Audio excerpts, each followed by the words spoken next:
একটু ভাবুন তো, একজন মানুষ যার একটি পা খোঁড়া, কিন্তু সেই মানুষটির নাম শুনলে কেঁপে উঠত রাজ্য, সম্রাট আর পুরো সাম্রাজ্য। তিনি কোনো দেবতা নন, কোনো জাদুকরও নন, তিনি তৈমুর লং, যে নিজের পায়ের দুর্বলতাকে বানিয়েছিল ইতিহাসের সবচেয়ে ভয়ঙ্কর শক্তি।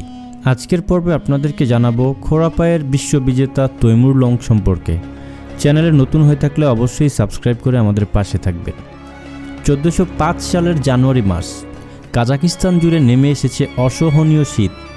প্রবল তুষারপাতের সমস্ত পথঘাট চলাচলের অনুপযুক্ত হয়ে পড়েছে।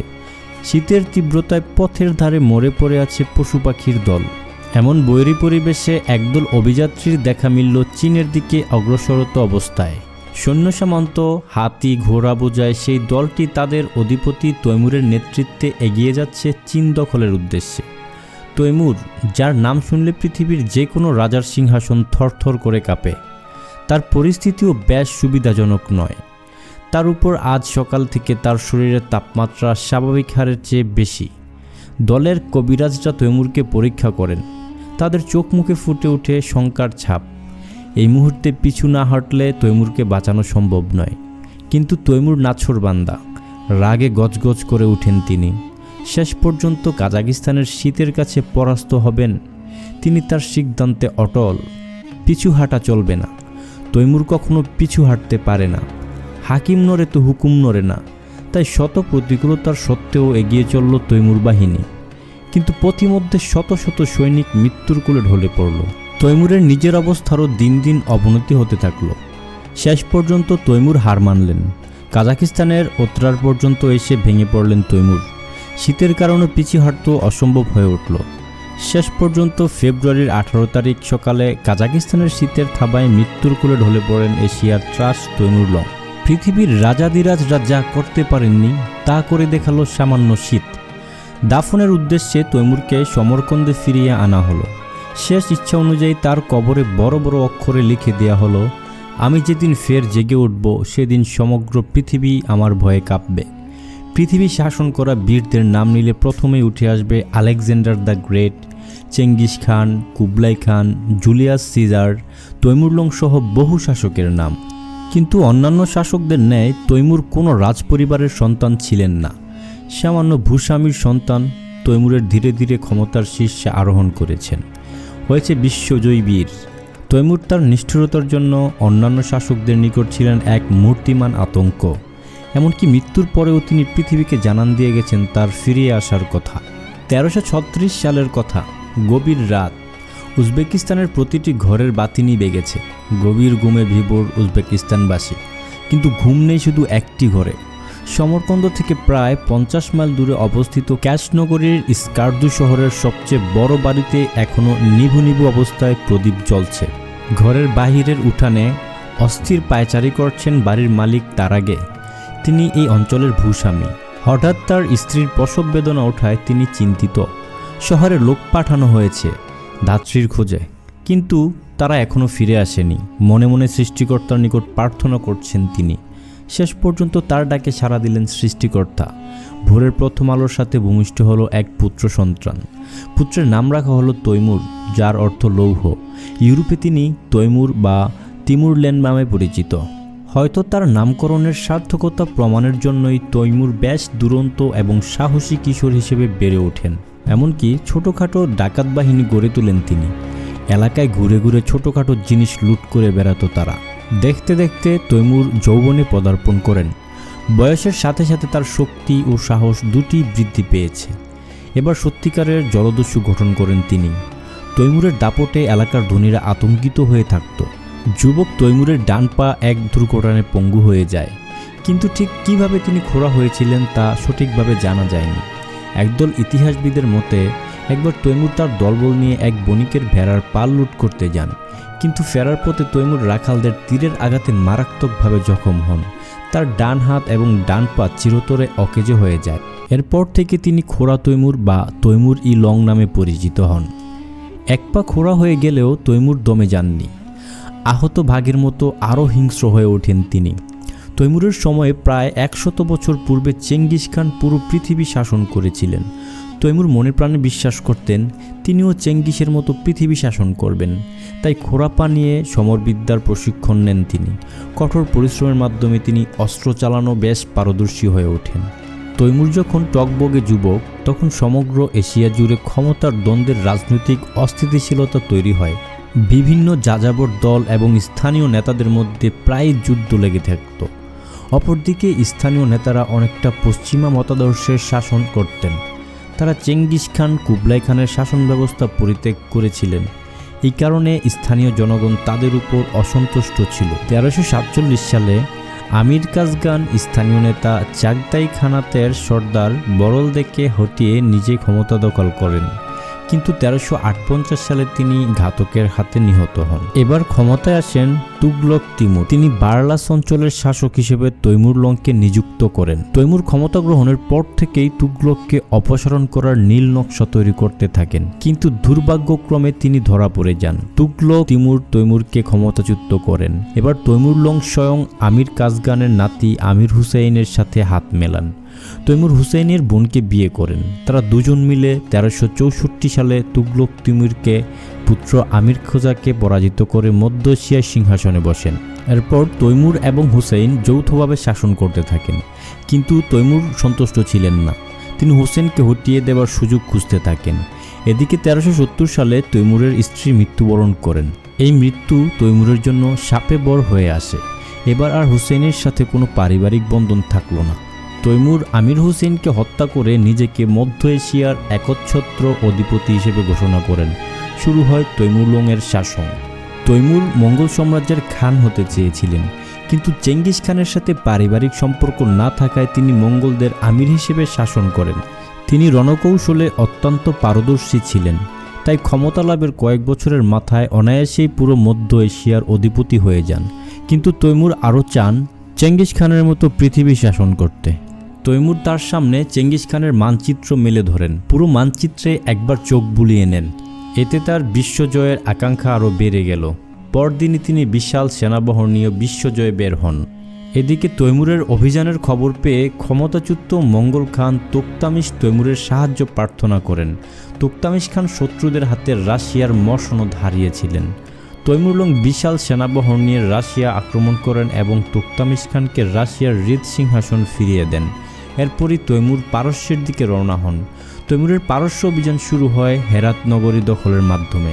প্রথম দিকে কার্তিজ সাম্রাজ্যের রাজধানী হেরাত তৈমুরের নিকট আত্মসমর্পণ করতে অপারগতা প্রকাশ করে। তৈমুর যেন এই সুযোগের অপেক্ষায় ছিলেন। তিনি হেরাতের সকল নাগরিককে নিষ্ঠুরভাবে হত্যা করার আদেশ দেন। আদেশ পাওয়া মাত্র তৈমুর বাহিনী হেরাতবাসীর উপর চড়াও হয়ে ওঠে। তৈমুর বাহিনীর অগ্রাসনে মৃত্যু নগরীতে পরিণত হয় হেরাত। শেষ পর্যন্ত 1383 সালে হেরাত তৈমুরের পায়ে লুটিয়ে পড়ে পরাজয় স্বীকার করে। এরপর তৈমুর তার বাহিনী নিয়ে আরও পশ্চিমে অগ্রসর হতে থাকেন। ততদিনে তৈমুরের নৃশংসতার খবর পারস্যের ঘরে ঘরে পৌঁছে গেছে। তৈমুর তেহরানের মাটিতে পা দিলেন। তেহরান নির্দ্বিধায় তৈমুরের নিকট আত্মসমর্পণ করে। ধীরে ধীরে এশিয়া মাইনর, সিরিয়া, আফগানিস্তান এবং ইরাকের কিছু অংশে তৈমুরের দখলও চলে আসে। তৈমুর তখন দেশ দখলে ব্যস্ত। তখন তার কানে খবর পৌঁছায় বিভিন্ন অঞ্চলের নেতারা তৈমুরের বিরুদ্ধে বিদ্রোহ ঘোষণা করেছেন। তৈমুর অভিযান ক্ষান্ত দিয়ে কঠোর হাতে বিদ্রোহ দমন করেন। আফগানিস্তানে বিদ্রোহকারীদের হত্যা করার পর তিনি একটি মিনার নির্মাণ করেন। মিনার নির্মাণের সরঞ্জাম ছিল বিদ্রোহীদের মস্তক। ইস্পাহান শহরের 70,000 বিদ্রোহীর মাথার খুলি একটি অপরটির উপর জুড়ে দিয়ে মিনার তৈরি করা হয়। এভাবে 1385 সালে পুরো পারস্য তৈমুরের দখলে চলে আসে। 1387 সালে তৈমুরের মিত্র তোক্তামিশ মধ্য এশিয়া আক্রমণ করে বসেন। নিজের ঘর বাঁচাতে তৈমুর নিজ অঞ্চলে ফিরে আসেন। তৈমুরের বিশাল বাহিনীর হাতে পরাজয় ঘটে তোক্তামিশ খানের। তোক্তামিশ খান রাশিয়ায় ফেরত যান। তৈমুর 1392 সালে পুনরায় পশ্চিমে অভিযান চালান এবং ইরাক দখল করে নেন। মঙ্গল খানদের গৌরব গোল্ডেন হোর্ড বা ইলখানাত তৈমুরের নিকট অসহায় পরাজয় বরণ করেন। তৈমুরের পূর্বে কেউ ইলখানাত ধ্বংস করতে পারেননি। এবার তিনি রাশিয়ার দিকে অগ্রসর হন। তেরেক নদীর তীরে তোক্তামিশ খান এবং তৈমুর ফের যুদ্ধে জড়িয়ে পড়েন। এবারও তৈমুরের কাছে পরাজিত হন তিনি। তৈমুর 1395 সালে মস্কো দখল করেন। অগ্নিস্নাত মস্কোর সামনে দাঁড়িয়ে তৈমুর তৃপ্তিতে হাসি দেন। তবে তার ক্ষুধা তখনও মিটেনি। সেদিনই মনে মনে ছক কষতে থাকে তৈমুর, এবার ভারতবর্ষ জয়ের পালা। তৈমুর ভারতবর্ষে এমনভাবে নৃশংসতা চালায়, ভারতবর্ষ আজীবন তৈমুরকে মনে রাখবে তার নৃশংসতার জন্য। ভারতবর্ষের অধিপতি ফিরোজ শাহের মৃত্যুর পর ক্ষমতার দ্বন্দ্বে বিভিন্ন নেতারা অন্তর্দ্বন্দ্বে জড়িয়ে পড়েন। চতুর তৈমুর এই সুযোগ হাতছাড়া করতে চাইলেন না। 1398 সালের শেষের দিকে প্রায় 90,000 সৈন্য নিয়ে সিন্ধু নদের পার হাজির হন তৈমুর লং। দূর থেকে দেখে ভয় পেয়ে যায় ভারতবাসী, যেন তৈমুর নয়, সাক্ষাৎ যমদূত তার বাহিনী নিয়ে হাজির হয়েছেন। সিন্ধু নদ পাড়ি দিয়ে তৈমুর হত্যাযজ্ঞে মেতে ওঠেন। নির্বিচারে সাধারণ মানুষ হত্যা করতে করতে দিল্লির দিকে অগ্রসর হতে থাকেন তৈমুর।